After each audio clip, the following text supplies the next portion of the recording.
La traccia dell'acqua è il primo lavoro di Salvatore Errante Parino, attore, regista e giornalista. Uscito nel 2011, racconta la storia d'amore fra Albert Danner, cinquantenne bavarese, abitué d'estate a Lignano, e la giovane restauratrice friulana Marzia Stefanello. Danner acquista un affascinante ma vecchio rustico a Belgrado di Varmo. Il restauro del fatiscente immobile viene affidato allo scrupoloso Franco Pascutti, architetto amante della tradizione e della cultura friulana. Durante i lavori, dall'intonaco scrostato di una facciata, spuntano i resti di un affresco raffigurante San Cristoforo. L'architetto Pascutti suggerisce al Danner di far eseguire il restauro dell'affresco a Marzia Stefanello. Quando la incontra, il Danner resta di sasso. Marzia assomiglia in modo impressionante a un quadro di Santa Lucia acquistato dal bavarese pochi giorni prima a un'asta a Venezia. Da quel momento inizia una corrispondenza di amorosi sensi che trascina Marzia e Albert fra tenere sensazioni del presente e frammenti di un passato tormentato dall'Inquisizione, accuse d'eresia e immagini di santi cristiani che si sovrappongono a quelle di antichi dei romani. Il tutto permeato da una malinconica dolcezza esaltata dall'ambientazione medio-friulana alla confluenza fra il Varmo e il Tagliamento. Alla traccia dell'acqua doveva seguire un altro racconto, sempre ambientato nel Medio Friuli, dal titolo L'ultimo benandante, lavoro mai uscito. Affascinati dalle vicende di Marzia e Danner e curiosi di conoscere le motivazioni del ritardo, siamo andati a Varmo per incontrare Salvatore Errante Parino.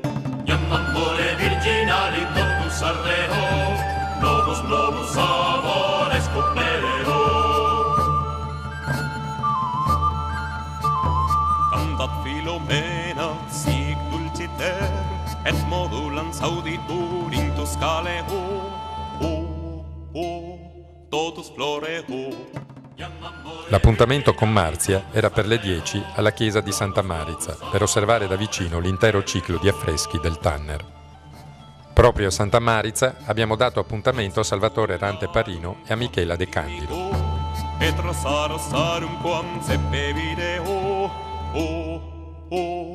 Totus floreo Iam amore virginali totus ardeo Novus novus amores cupeleo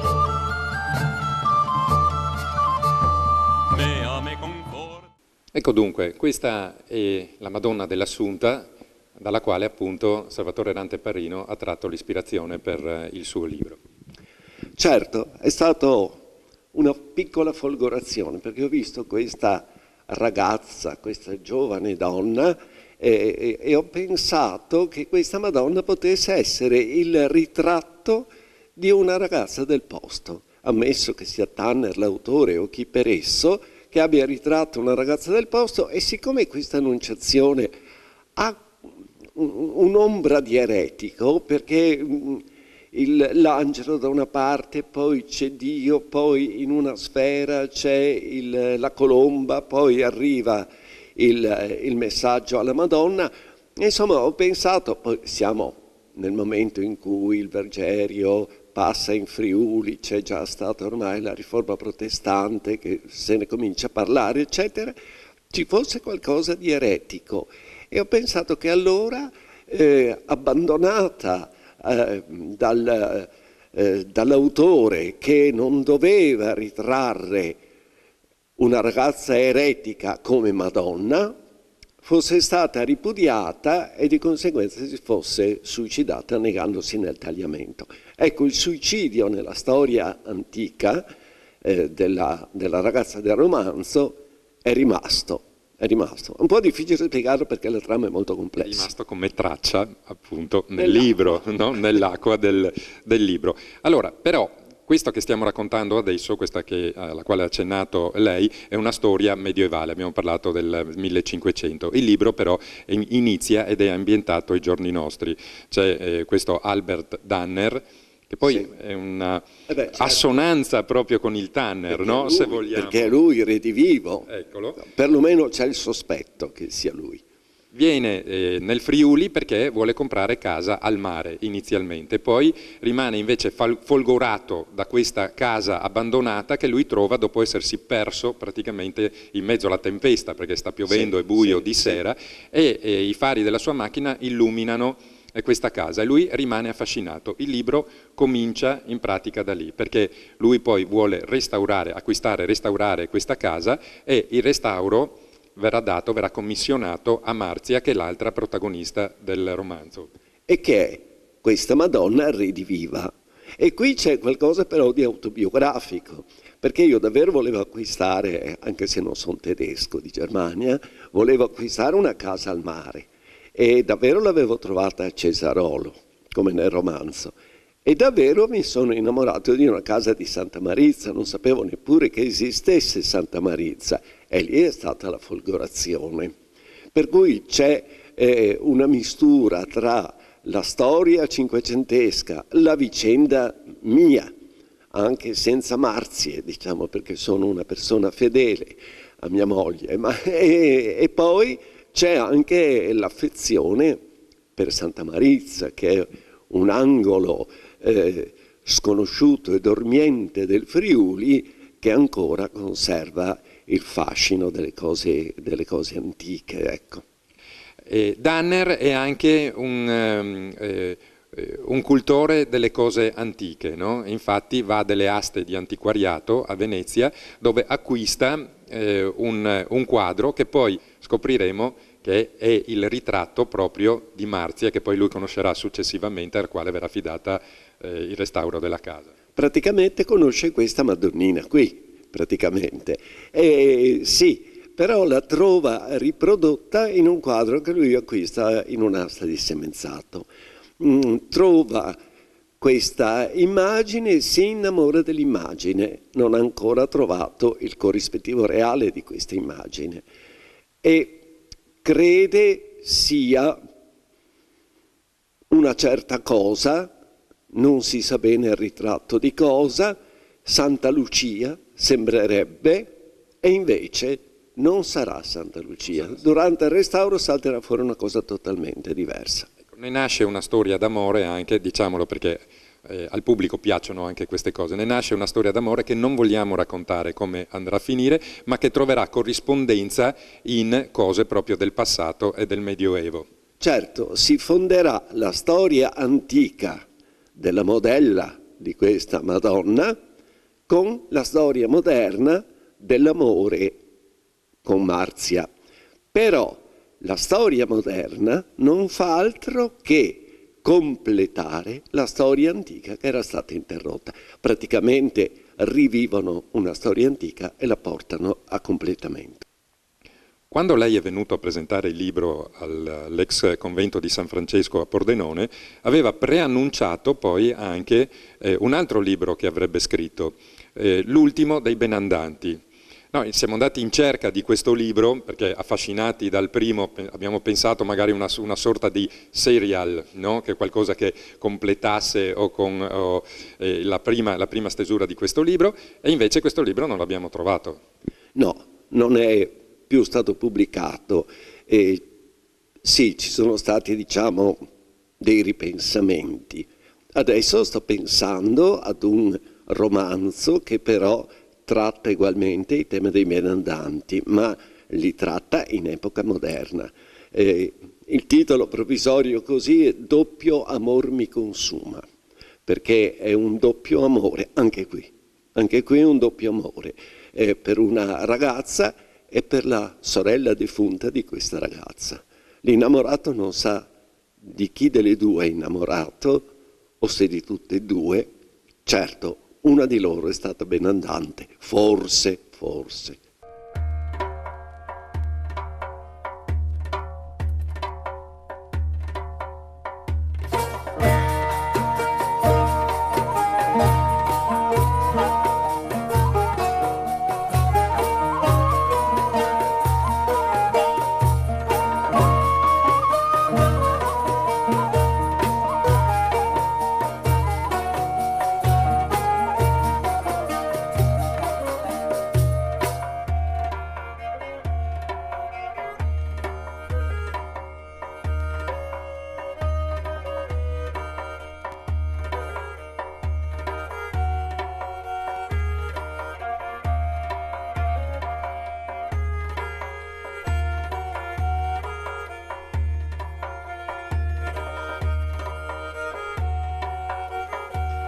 Pino, di Federica noi abbiamo visto un'immagine all'interno proprio della chiesa di Santa Marizza, perché lei ha fatto la modella anche per quell'immagine che tu hai ripreso. Adesso siamo proprio nella casa di Federica e di Salvatore Errante Parrino, che poi è la casa effettivamente nella quale viene ambientato, se vogliamo, il romanzo La traccia nell'acqua. Federica, è una casa fantastica.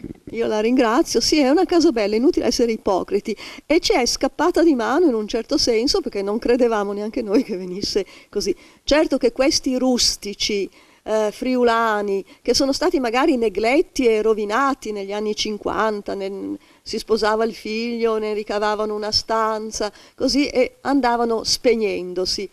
Ad amarli, a saperli apprezzare, a saperli restaurare, rispettando i muri maestri, rispettando le volumetrie, sono stupendi. È un'architettura spontanea, arcaica, che dà molto di più di quello che ci si aspetta. Ecco, li si compra, dice lo mettiamo a posto, non bisogna prevaricare. Mio marito ha avuto lo stesso innamoramento di Albert, perché Albert c'est moi, potrebbe dire, no? Come Madame Bovary c'est moi. E quindi la casa è la storia di una casa, curiosamente è la stessa storia un po' della casa nord-est in un certo senso. Chi compra le case qui vive un'avventura che non è solo quella architettonica o banale di restaurare, ma si immerge in un altro mondo, e le case danno molto di più di quello che ci si aspettava. Per questo che è nato anche questo, diciamo, non risarcimento, ma questo amore, questo volerne parlare, come ne ha voluto parlare Maldini, come anche in un certo senso ne era innamorato Bartolini, perché chi abita la villa, quindi 3 case a Santa Marizza, la casa a nord-est, no, anzi prima, Palassat di Elio Bartolini, motore primo di tutta l'intelligenza, di tutto il genius loci di Santa Marizza. E Bartolini ha sentito la necessità di scrivere Chi abita la villa, e la villa è qua fuori. Poi è arrivato Maldini e ha scritto La casa a nord-est.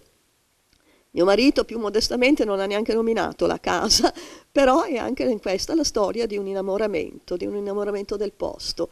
Maldini lo chiamava il reame sepolto, e qui veramente si vive benissimo. Questa casa era questo dove siamo adesso, era terra battuta, era un magazzino, sopra c'era il granar, l'abbiamo restaurato, abbiamo dovuto rispettare i muri, ma rispettandoli si rispetta l'antichità, si rispetta la storia, per quello che viene bene. Probabilmente è un luogo benedetto, e questo sempre la mia fonte di cultura qui è sempre Elio Bartolini, grande storico di spessore, enorme spessore, basti pensare alla storia dei Longobardi che ha scritto, ecco, così. E lui diceva che queste erano tutte abitazioni che avevano a che fare con le crociate.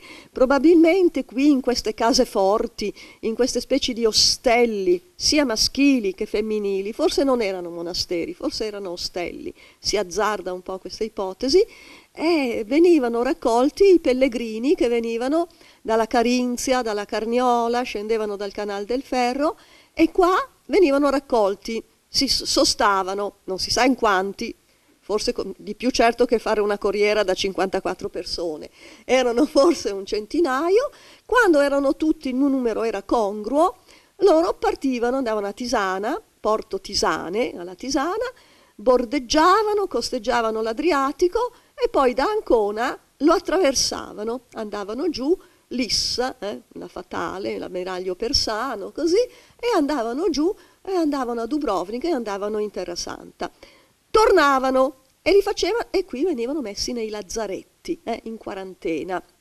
Sempre Bartolini dice di andare a vedere nella cinta muraria del cimitero di Belgrado, c'è un alto rilievo grossolano di un cavaliere teutonico, e questo la dice lunga, vuol dire che proprio c'era questo transito di tedeschi, curiosamente di tedeschi, questo transito di tedeschi, li tenevano in quarantena. Perché? Perché tornavano anche piuttosto pasticciati, andavano alle crociate, ma oltre alle crociate chissà cosa facevano, tant'è che c'è l'ipotesi che il mal francese se lo siano preso proprio lì.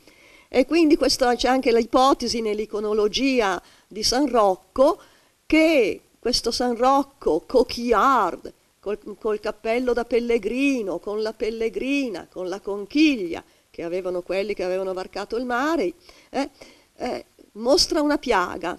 Ma che piaga è? Di che origine è la piaga? È il mal francese? È la lebbra? Chi lo sa? Ecco.